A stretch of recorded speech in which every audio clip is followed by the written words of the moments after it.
Okay. So today is a very special day. No. Today is a very special day in the Vaishnava calendar. It's the combined appearance day, or days, of three personalities. Janava Mata, the wife of Lord Nityananda, is also the appearance day of Madhu Pandit, and also the appearance day of Sita Devi, the wife of Lord Ramchandra. So primarily we'll be speaking about Sita Devi today because we have a lot of stories about her. So, Jayo Radha Madhova Kunja Bihari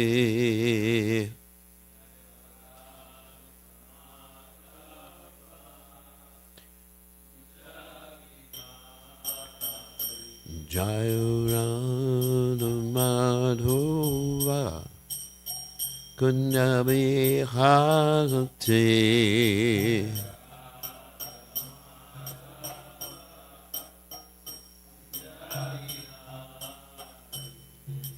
Gopi Janabalabha Yidivadudhagati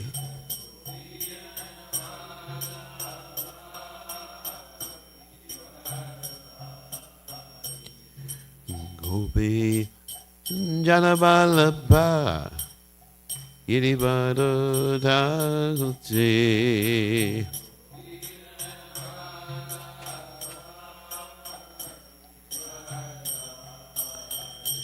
Yasodhanandana Vrajajanaranjana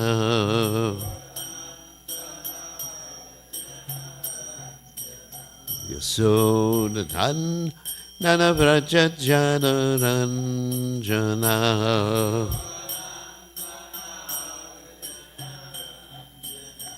Jamuna Tira Vanajati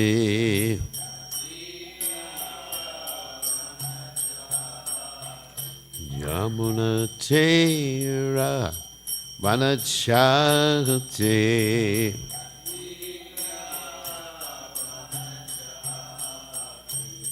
Jai Radha Madhova Kunja Bihari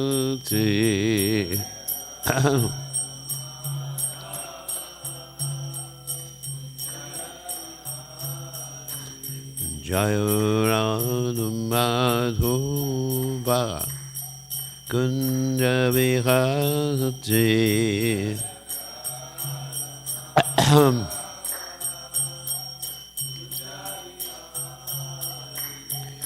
Gopi Janaballabha Giribadadhagati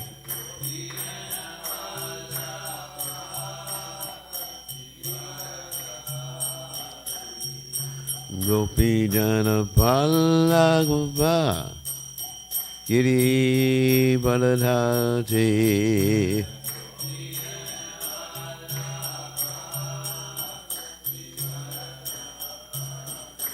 Yasodhanandana Vrajajanaranjana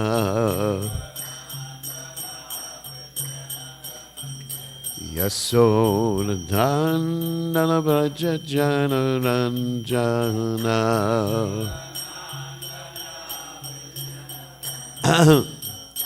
Jamuna Tira Vanachari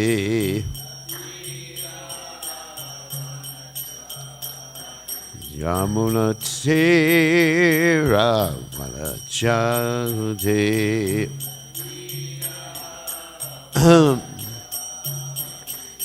Jaya Radha Madhova Kunja Bihari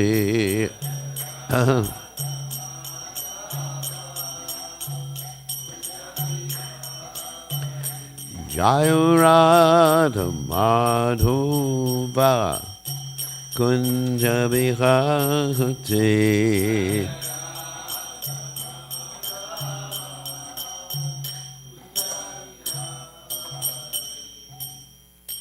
Jai Om Vishnu Pad Paramahansa Paravatikacharya. Also Teta Satashi Shimad, His Divine Grace Abhaya Chalanana Bhaktivedanta Goswami Srila Prabhupada Ki Jai. ISKCON Founder Acharya Srila Prabhupada Ki Jai. Anantakoti Vaishnava Vrinda Ki Jai. Navacharya Srila Haridas Thakur Ki Jai. Friends, say Kaho Shri Krishna Chaitanya Prabhu Nityananda Shitwade Gadadha Shivasandi Gaur Bhakta Vrinda Ki Jai. Shri Shri Radhakrishna Gopi Gopadas Mukunda Radhakunda Giri Govardhan Ki Jai.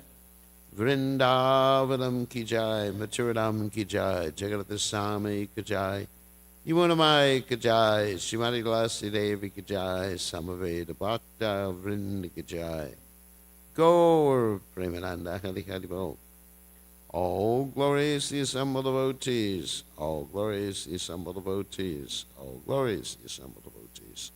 All glories to Shri Guru and Gauranga Srila Prabhupada Ki Jai. Namah Vishnu Padaya Krishna Prastaya Budle. Shrimati Bhaktivedanta Swami Nani Namaste Saraswati Devi Gaurvani Pacharni. Nivasesha Shanyavadi Pasyacha Dejatarni. So, Om Gana Timananda Shah Gananjana Slakya Chakshur Meditam Yena Tasmai Shri Gurave Namaha. So today is a very, very important day on the Vaishnava calendar. It is the appearance day of Srimati Sita Devi, also the appearance day of Madhav Pandit, also the appearance of Janava Mata. So let's start with Sita Devi. So Om Gana Timadanda Shah Gananjana Shlakya Chakshura Meditam Yena Tasmai Shri Gurave Namaha. So first we'll talk about Sita Devi's ontological position. Ontological means who she is, and then we'll talk about the pastime of the appearance. She is actually the internal potency of the Supreme Personality of Godhead, and of course the original aspect of the original potency, the Adi Shakti, that is Srimati Radharani. And Srimati Radharani expands as Lalita and Vishaka, and then the 8 principal gopis. And then Srimati Radharani expands after that as the 108 gopis and the rest of the gopis. And then there's the expansion as the wives of Krishna in Dwarka.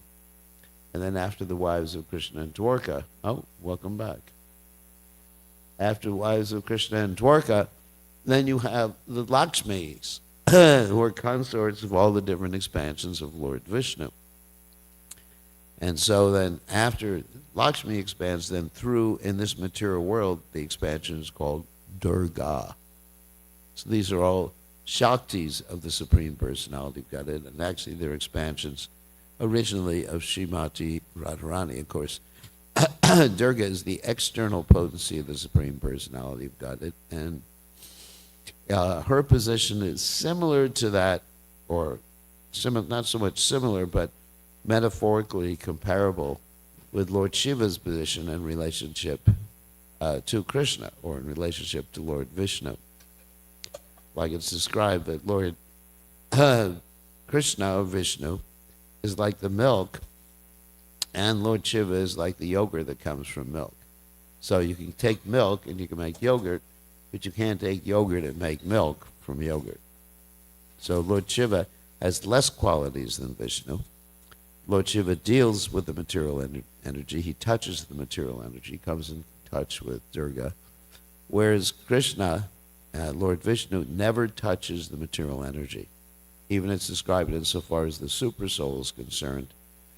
Krishna's presence in everyone's heart is like the reflection of the sun or the moon on different bodies of water.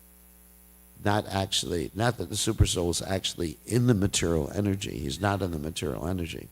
His presence is manifested here in the material energy in the same way that the presence of and the sun or the moon is reflected on a body of water. I was listening to a class of Srila Prabhupada this morning. Prabhupada was giving a very interesting example of how Krishna's energy is expanded everywhere. In one sense, Krishna is expanded everywhere. He was giving this class in New Vrindavan, and in New Vrindavan they were using a excuse me, a wood. No, I'm all right. A wood stove to heat, and Prabhupada was saying the wood stove is in this room, but if you go upstairs, the heat from the wood stove is still there. But the wood stove is not upstairs. Obviously, the wood stove is just downstairs. So, anyway, so that's Krishna's position in relationship with all of his energies, and also Krishna never touches the material energy, and Radharani and Sita that never touched the material energy. In fact, in the pastimes of the Ramayana, had even someone like Ravana or anyone material come in contact or try to come in contact with the actual Sita Devi, they would have been immolated or died or ceased to exist. Not the soul, of course, but the body would have ceased to exist like this. So, anyway. So that's Sita Devi's ontological position. And so, because she has that ontological position, expansion of Srimati Radharani, we need her mercy. Just like when we chant the Hare Krishna Maha Mantra, we chant Radharani's name first in the vocative. We go, Hare Krishna, Krishna Krishna, Hare Hare, Hare Rama, Rama Rama, Hare Hare. That means we're crying out for Radharani. We need Radharani's mercy to be able to approach Krishna.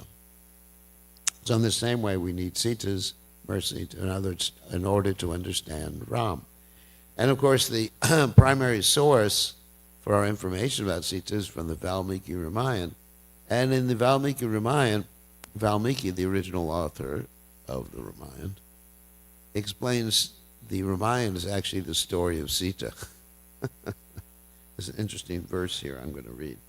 Sita ayat charitam mahat. That means the Ramayana is known as the noble story of Sita Devi. Okay, so then as far as, actually some more prayers to Sita Devi here. There's a poet saint, Tyagaraja, in the Sri Janakatyayanai, that means the prayers to the daughter of Janaka.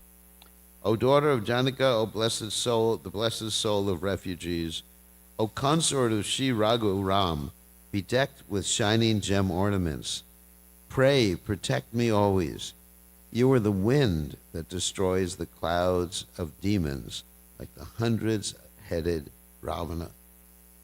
You are the indweller in the hearts of the devotees. Your feet shine with the luster of gems set in the crown of Indra. So, then now we'll talk about the story of Sita Devi, who appeared today. Appeared means she was discovered by Janaka Maharaj today. So, here's a little history of Janaka Maharaj. Janaka Maharaj comes from a family of Janakas.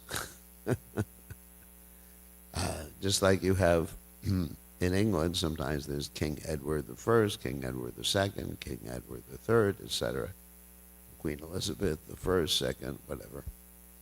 So in the same way, the kings in the province of Mathila actually were called Janaka. And the reason they were called Janaka is quite interesting, is that the original king, before the kings were called Janaka, was named Nimi. Part of the story is there in the Bhagavatam. Actually, most of the story is there in the Bhagavatam. So Nimi, being the king of, and it wasn't called Mathila at that time, it was called something else. But anyway, the province. So Nimi was a disciple of Vashishta Muni, this great sage. And Vashishta Muni was getting ready to go to a sacrifice for the demigods. And Nimi, King Nimi, he wanted Vashishta Muni to help him with a Harinam sacrifice, proper Vaishnava sacrifice. And of course, I'm sure that Vashishta was going for a proper sacrifice in the heavenly planets, but still, it's described that he was going there because he was interested in the bigger remunerations that he would get. In other words, donations he would get. So anyway, so his disciple, Nimi, said, Guru Maharaj, let's do a sacrifice. And Vashishta Muni said, just wait. I have to go to the heavenly planets. I have an appointment in the heavenly planets. Now, we know when someone goes to the heavenly planets, the time is different in the heavenly planets. One moment, depending on which planet you're at, can be several years or a long period of time on the Earth planet. So he goes to the heavenly planets, and King Nimi is thinking, basically, as described in the Bhagavatam, Durlabha Manasa Janra Tadaprub Marthanam. This human life is very rare, so we have to utilize whatever opportunity we have in order to be Krishna conscious. So he decides, let me do the sacrifice without Guru Maharaj. In other words, he hires some or gets some other brahmanas to do the sacrifice. It's a Vaishnava sacrifice. So they do the sacrifice, and everything's going well. They're towards the end of the sacrifice. And Vashishta comes back from the heavenly planets. And when he comes back from the heavenly planets, he sees that his guru, his disciple, has actually done the sacrifice without his permission. And so he gets very angry with his disciple and says, because you've done this Vaishnava sacrifice without my permission, I curse you to die. And the word used is near deha, to be without a body. Now you can imagine if, let's say if someone here started to chant Hare Krishna without my permission, and I cursed them to die, it would be so good. So he cursed them to die, and so King Nimi died, and the other brahmanas who were performing the sacrifice thought, let's preserve the body. So they put the body in oil. That was the standard method at that particular point, in the vat of oil. And so as King Nimi was dying, he cursed his guru also. You should die, Guru Maharaj. You become near deha. So the guru dies, disciple dies. Guru later appears from the semen of Mitra and Varuna. That's a whole other story in the Ramayana, and also in the Bhagavatam. And so King Nimi's body is lying there.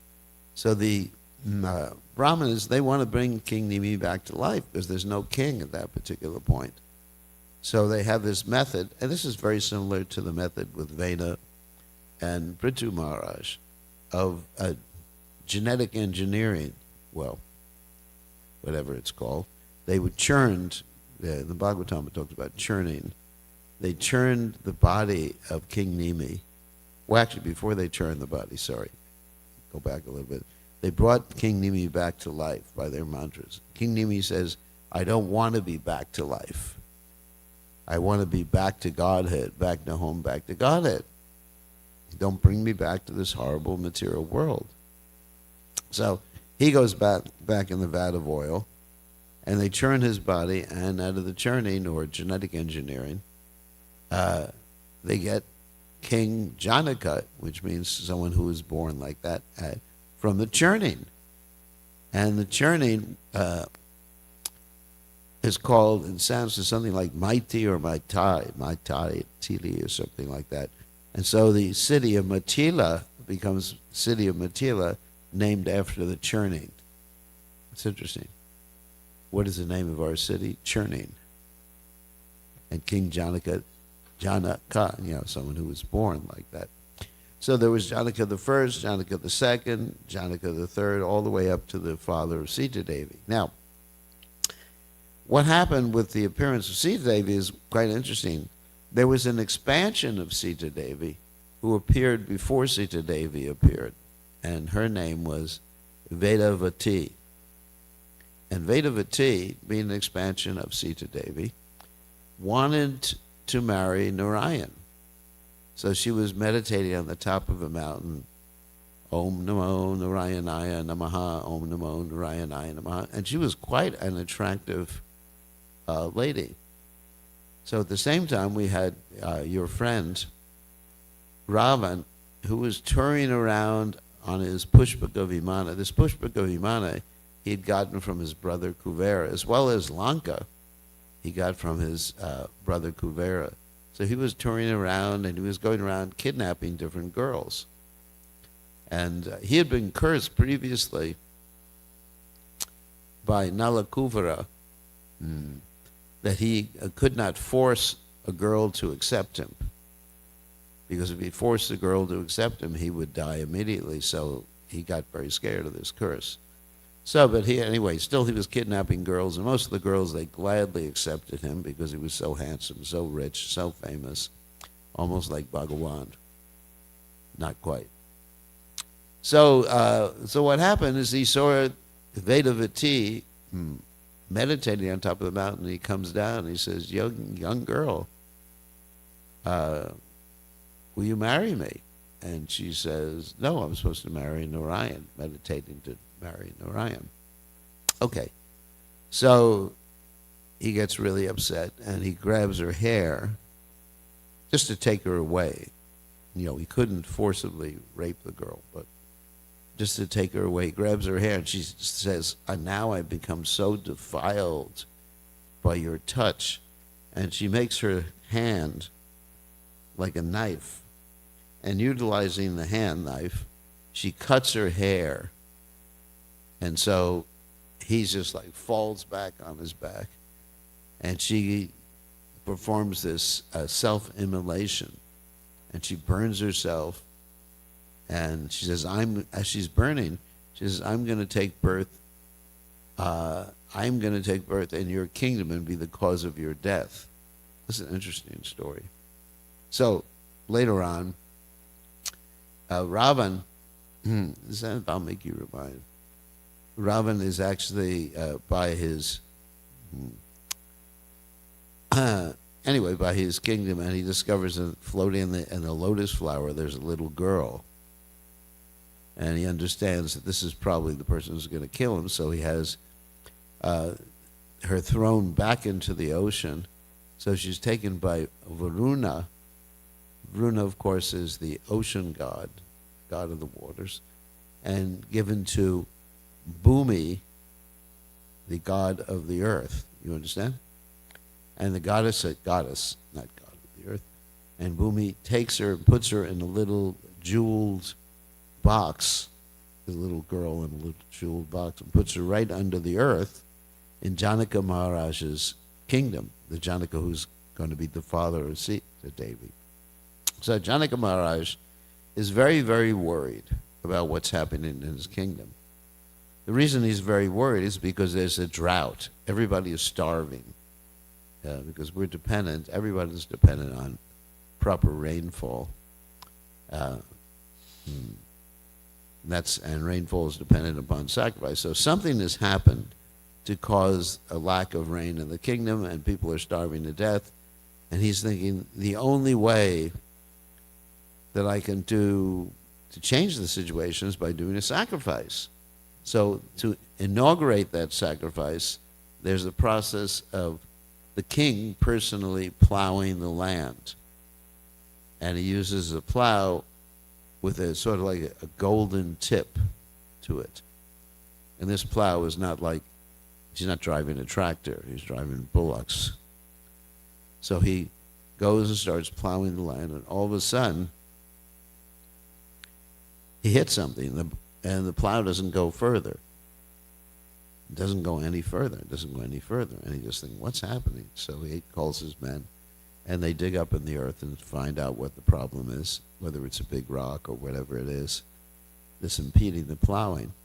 And they discover a box, a jeweled box, and the king opens up the box, and he sees this beautiful little girl in the box. And he thinks, and then it starts to rain too. So he takes this as an auspicious sign that, this girl is bringing auspiciousness into my kingdom, and therefore I should adopt her as my daughter. So he later on has one other daughter. Her name was Urmila. Not the Urmila we have here, but a different one. So in other words, so he adopts her as the daughter, and she's growing up and she's educated with all the other girls, the other princesses there in the kingdom. And one day, okay, in the kingdom, there's one thing that we have to understand as part of the story. There's a bow there that is Lord Shiva's bow. And that bow was given to Janaka Maharaj by Lord Shiva, or one of his previous ancestors, to protect the kingdom. So this is Lord Shiva's bow that he used to destroy Tripurasura. You know, the guy who had like 3 floating islands or something in there, or 3 airplanes, so he was able to destroy it with the bow. So the bow was kept there. So, anyway, so Sita Devi one day is playing, little girl, and this girl, the bow is so heavy that it takes like 100 men just to roll it, not even to pick it up. Can you imagine that? I mean, 100 men, just because it's on wheels or something, and they have to just pull it like that. It's so heavy. And so one day, Sita Devi is playing with her with some balls or something like that. And the ball gets stuck, I think, under the bow, behind the bow, or something like that. And so she goes, and just with her dainty little fingers, little girl, picks up the bow. And so some of the soldiers were watching. And then they go to Janaka and they said, "Guess what your daughter just did?" And he said, "What?" And they said, "She picked up the bow that took 100 people to roll." And he goes, "It's unbelievable." He goes there, and some stories say that he saw her, other stories he just heard about it. But anyway, she had picked up the bow. So then he understood that this would indicate that whoever she married should be able to pick up this bow and string the bow. So then later on, as she grew up, there was the announcement for a Swayamvara. It's interesting, the movie is not exactly accurate. Those of you who've seen the Ramayan movie, it shows everybody there at the same time, including Ravana and everybody trying to compete for Sita Devi. But in the Valmiki Ramayana, it describes they came at different times to try to pick up the bow and string the bow. But nobody was able to string the bow, and nobody was able to, pick it up even. You know, the Valmiki Ramayana, it doesn't really describe Ravana coming, trying to pick up the bow. In the movies, it shows Ravana coming, but anyway, so whatever. So, so then what happens is there's an announcement of the Swayamvara, everybody's coming, nobody can pick up the bow. Finally, you have Ram, who is with Ram and Lakshman, who were with Vishwamitra Muni, and they have previously just got rid of the Rakshasas who were destroying the sacrifice of Vishwamitra Muni, and they had previously just brought Ahalya back to consciousness. Ahalya was the mother of the priest, and I forget the priest's name, maybe someone remembers. Starts with an S, Sata something. But she was the mother of the priest of Janaka.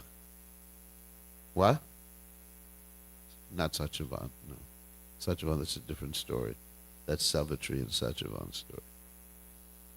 So anyway, she was the mother, and Gautama Rishi was the father. And this Ahalya had been turned, actually in some stories say into a stone, other stories say into disincarnate, just like a ghost or something like that. But the Valmiki Ramayana says disincarnate. The popular version of the story says that she was a stone. You understand the difference? Disincarnate means like a ghostly body or something. And Rama just saved her. There's an interesting folk story, too, that's not in the Valmiki Ramayana, that later on when Ram and Sita are going into exile and they have to cross the Ganges River, and the boatman says, boatman actually says that I want to bathe your feet first, because if you touch the boat without me bathing your feet first, my boat's going to turn into a woman. And I'm dependent upon my, because of this story of Aholya, my boat's going to turn into a woman, and I'm depending on my boat for my maintenance. And if the boat turns into a woman, my wife will get really upset. I mean, it's a folk story. It's not in the Valmiki Ramayana. It's really a really interesting story. So anyway, so Ram and Lakshman, along with Vishwamitra Muni, enter, and Ram is told by Vishwamitra Muni to pick up the bow, and he picks up the bow, strings it, and the bow breaks. And so there's a loud crashing sound. This is very similar to when Krishna entered Mathura, right? Remember the story? And Krishna picked up the bow, and he broke the bow. And there was such a loud crashing that everybody fell to the ground, and Kamsa was worried. So it's described by the Acharyas that the bow was not actually broken by Ram, but the bow actually broke itself, because the bow was Lord Shiva's bow. The bow did not want to be used in the fight against Lord Shiva's devotee, Ravan. So the bow that was used in the fight against Lord Shiva's devotee, Ravan, was Lord Vishnu's bow. So anyway, so Ram breaks the bow. Sita Devi becomes very happy, and Janaka becomes very happy, but there's someone who comes along who's not very happy, and that's Parashuram. Because Parashuram was the one who gave the bow originally, Lord Shiva's bow, to Janaka, or one of his ancestors, and he hears the crashing, and Parashuram has this ability to travel everywhere. He's actually left the Earth planet, or the standard part of the Earth planet, because he gave the Earth to his father Kashyapa after he had killed the Kshatriyas 21 times. That's an interesting story, too. Because Parshuram had this thing about Kshatriyas, because the Kshatriyas had actually killed his father, Jamadagni. They had cut off his father's head. So he went and decided to kill all the Kshatriyas. So then Parshuram appears, and Parshuram says, who has done this? Who has broken the bow? And then Lakshman said, when we were kids, we used to break all sorts of bows, And Parshuram gets really angry and says, at Lakshman, he says, this young whippersnapper, I don't remember the exact words he uses, I'm going to hurt him. And then Ram steps forward. He says, I'm the one who struck the bow, or broke the bow. My name is Ram.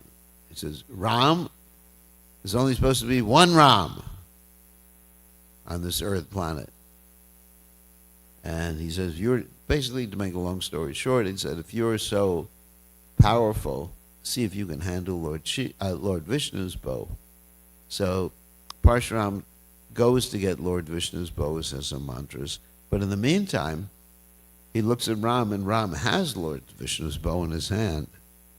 And he's drawn the bow with an arrow. And at that point, Parshuram understands, I made a mistake. This must be Lord Vishnu.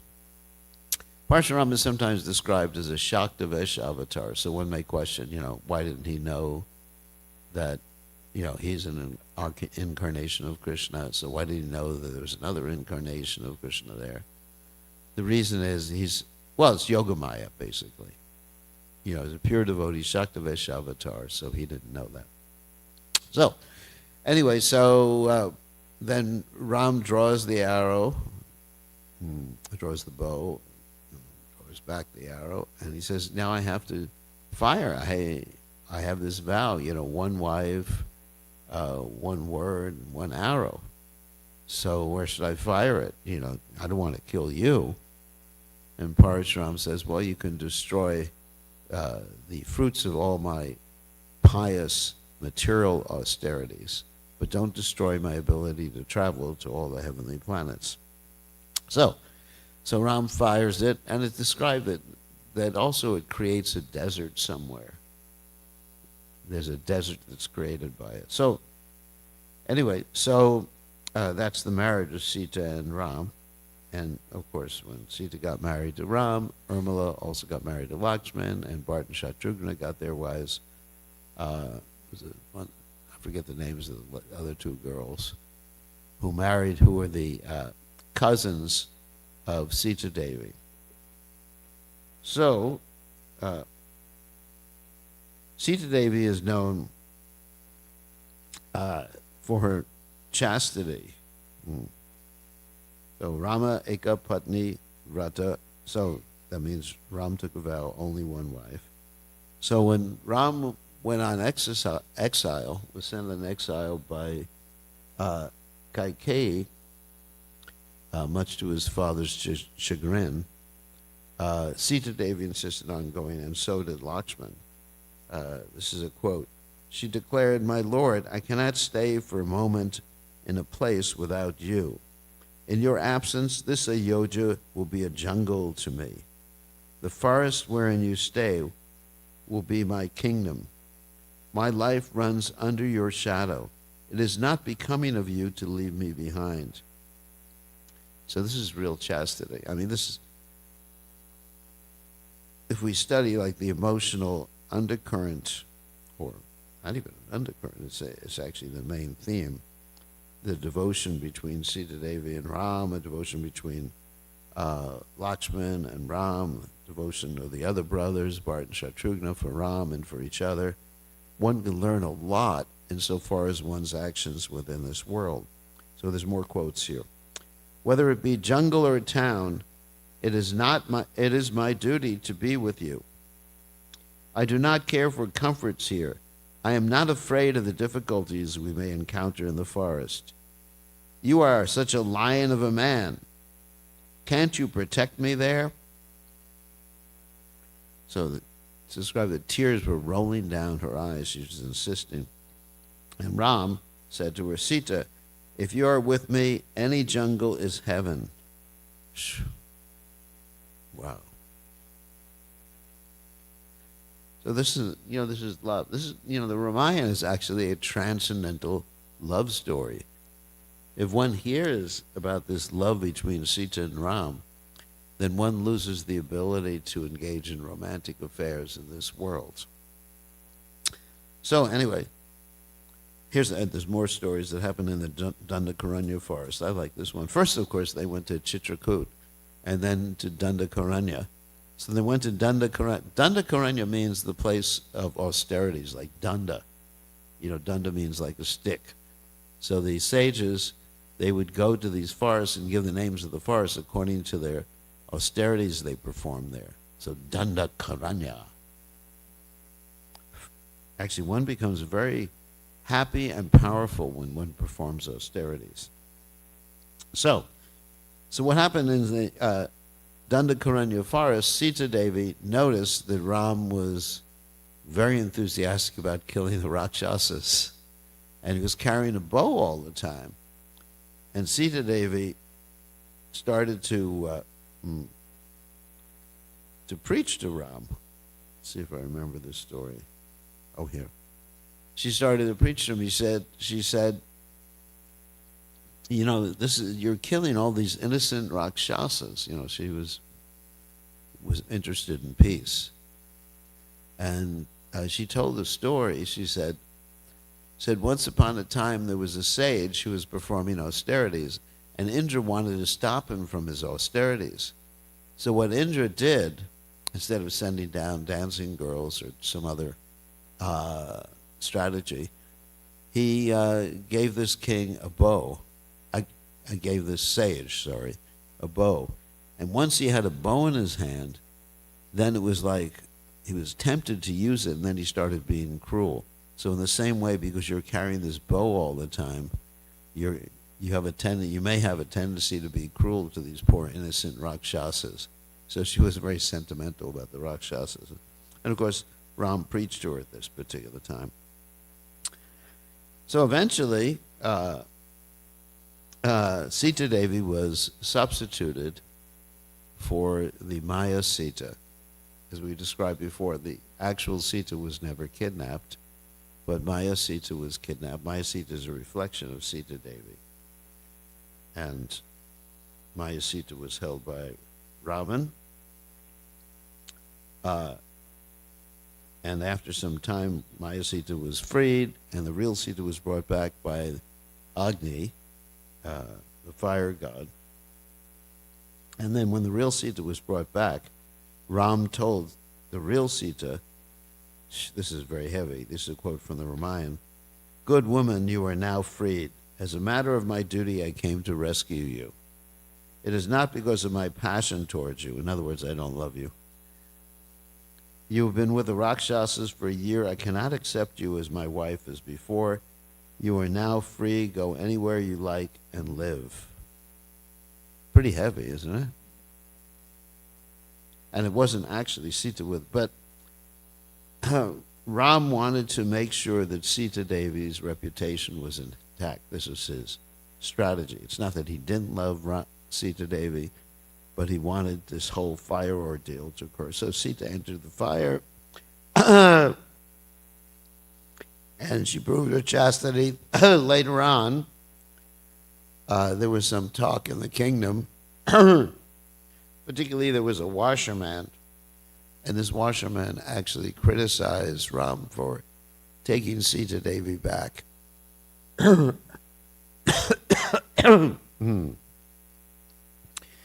And he said, because his wife had not come back, or come back after some time, and he said, "I'm not going to be like that Ram who accepts this woman back." And so when Ram heard people in the kingdom, not only the washerman talking like that, he understood that his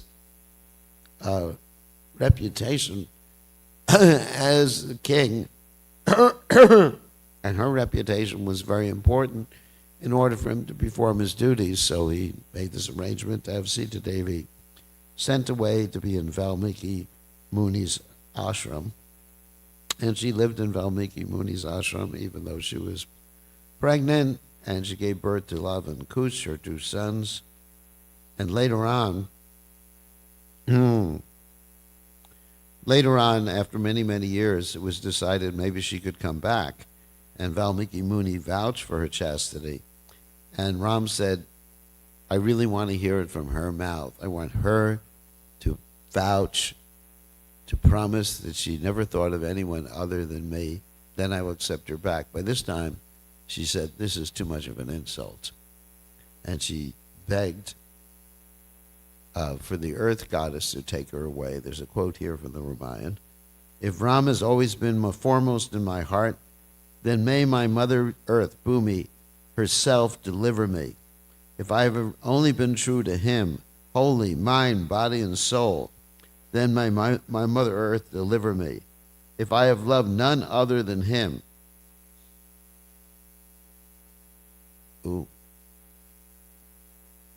"then let my mother earth deliver me." So the earth opened up and took Sita Devi away. And then, because Ram had to keep living in his kingdom, or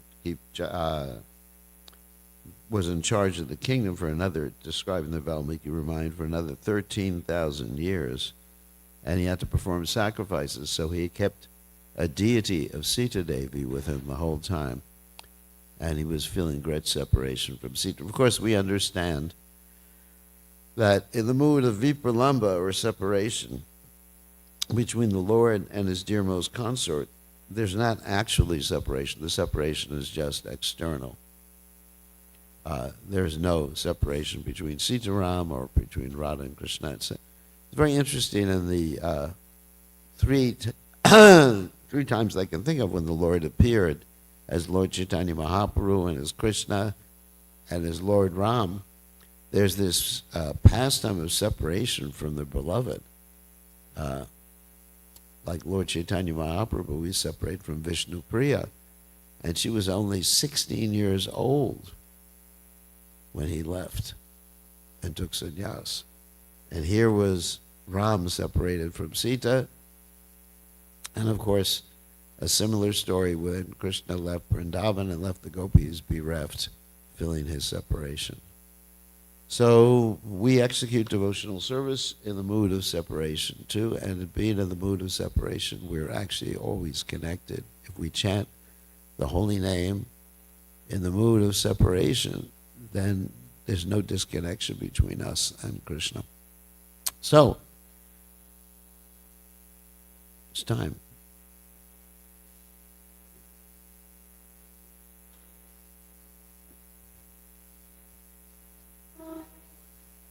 Yeah, if we hear the romantic story of Sita and Ram and actually enter into the mood, the devotion between Sita and Ram, all the romantic attraction we have in this world will be will be nullified. So don't.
Purusham Kamaham Bhajami Govindam Adi Purusham Kamaham Bhajami Govindam Adi Purusham Kamaham Bhajami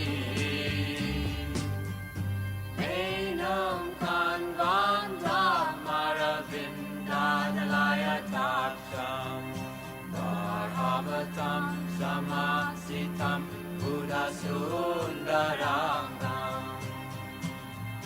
Kandar Agom Vidamaniya Vishesha Shobha Govindam Adi Purusham Tamaham Jami Govindam Adi Purusham Kamaham Bhajami Govindam Adi Purusham Kamaham Bhajami Angani Yasa Sakalen Priya Priti Manti Vasyan Dipan Dikayanti Naganti Ananda Chinmaya Sadhu Jala Vigrahasya Govindam Adi Purusham Kamaham Bhajami Govindam Adi Purusham Kamaham Bhajami Govindam Adi Purusham Namaham Bhajami Govindam Adi Purusham Namaham Bhajami.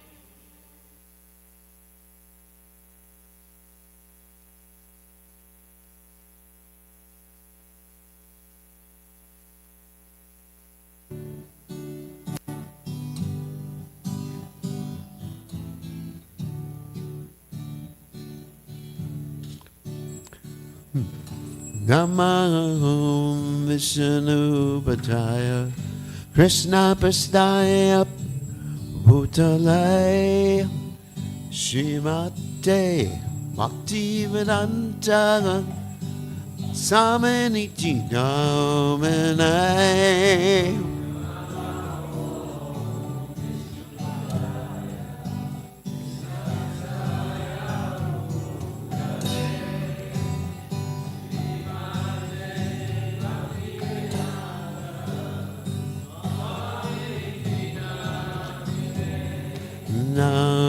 Namaste Saraswati Deve Guruvani Praja Renee Nivesesha Shunyavani Vasacha Desatarane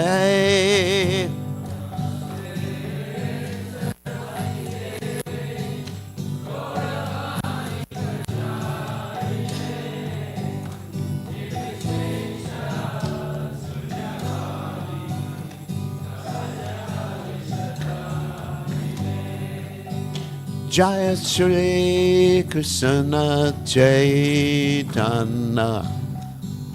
Prabhu Nityananda Shri Advaita Gadadhara Sivasati Nirmata Vrindara Shri Krishna Chaitanya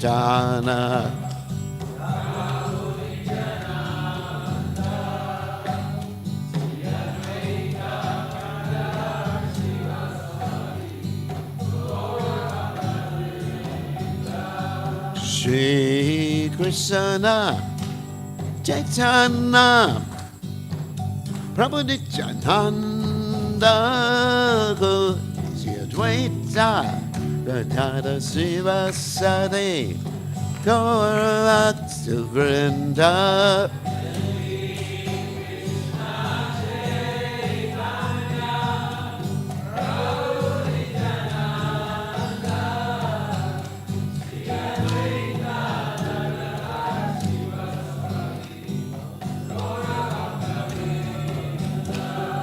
Shri Krishna Chaitanya Prabhu Nityananda Shri Advaita Gadadhara Sivasati Gaurabhakta Vrinda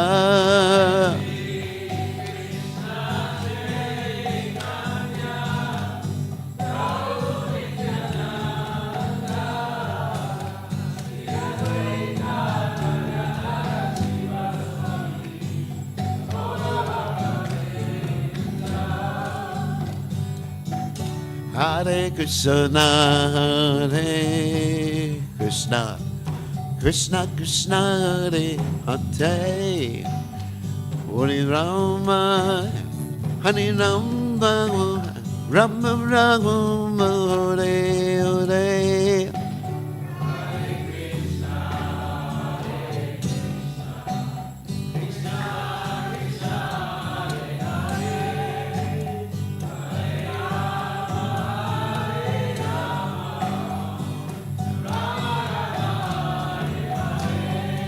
Hare Krishna, Hare Krishna, Krishna Krishna, Hare Hare, Hare Rama, Hare Rama, Rama Rama, Hare Hare.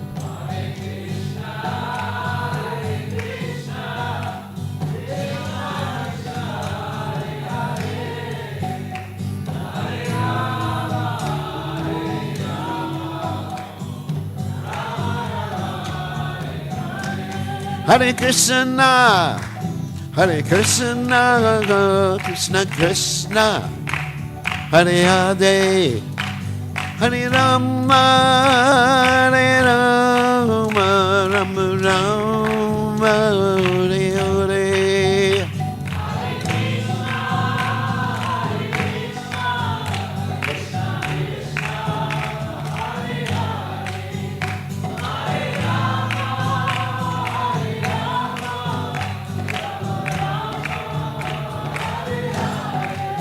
Hare Krishna, Hare Krishna, Krishna Krishna, Hare Hare, Ati Rama, Hare Rama, Rama Rama, Hare Hare.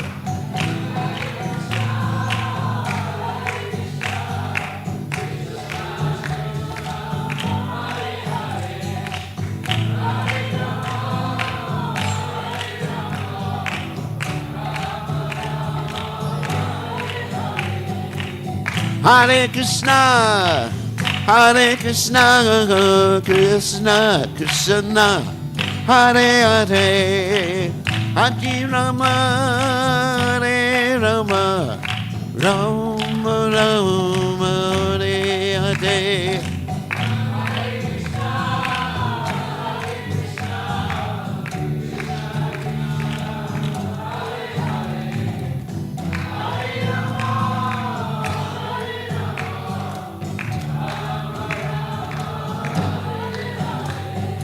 Hare Krishna, Krishna Krishna, Hare Hare, Hare Ram, Ram Ram, Hare Hare.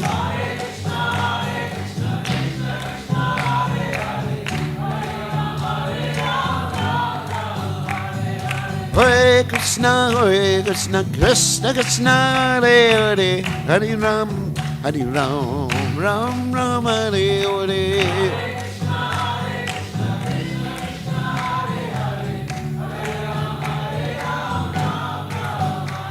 Nayorad, Hagaloken, Nayorad, Hagaloken, Nanatragate.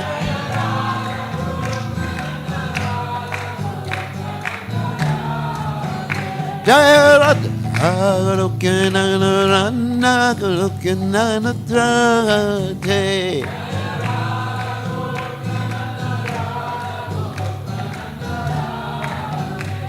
Nayorad, Nayorade, Nayorade, Nayorade.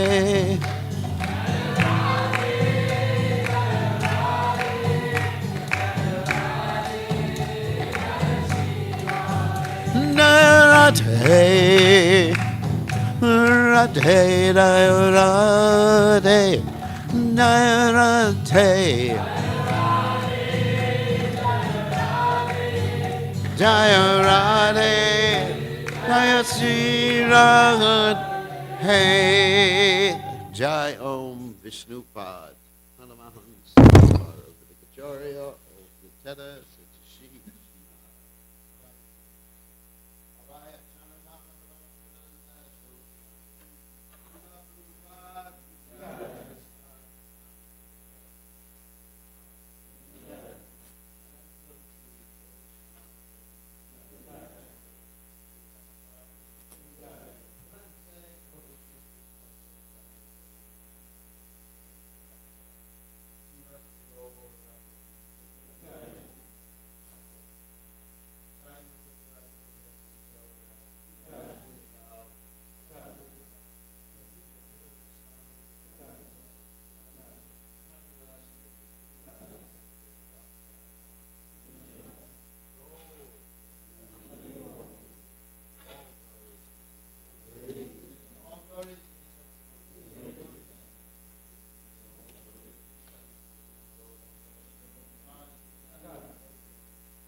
Darpanamarjanam Bhavamahadavagnirvaparam Shreya Kairavya Chandrika Vitaram Vinamadavimanam Nandam Bhuti Vardhanam Pratimanam Pranamidaswaranam Sarvamasnapanam Param Vijayate Shri Krishna Haribo Nam Namah.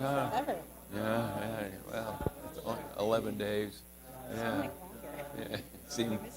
yeah, yeah, we missed being here.